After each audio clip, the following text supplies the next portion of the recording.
പിന്നെ ചേച്ചി ഇവിടെ ഒരു പെർഫോമൻസ് റൗണ്ട് ആണ് നടക്കാൻ പോകുന്നത്. അപ്പൊ പെർഫോമൻസ് റൗണ്ടിൽ ഇത് വെച്ച് നമ്മളിത് കാണുന്നു. കാണുന്നു. അതെ. കാണില്ലേ ആൾക്കാരെ കാണാൻ ഓക്കെ. അപ്പൊ പെർഫോമൻസ് റൗണ്ട് ആണ് ഇനി ഇവിടെ നടക്കാൻ പോകുന്നത്. പെർഫോമൻസ് റൗണ്ടിൽ ആരാണ് വരുന്നത്? വേദിക കുട്ടിയാണ്. ഇത് നമുക്ക് ബ്രൗൺ ആയിട്ട് കാണാം. ഓക്കെ, സോ ലെറ്റ്സ് വെൽക്കം വേദിക കുട്ടി ഓൺ സ്റ്റേജ്.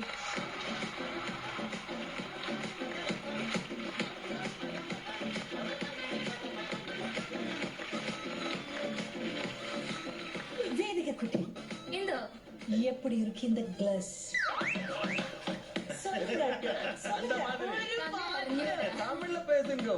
ഇതിപ്പോ ഞാൻ വല്ല തുടങ്ങിക്കാണോ? என்ன பவர் அண்டி பவர் பாத்தியா ഗ്ലാസ് വന്നപ്പോ ഡബിൾ ആയി.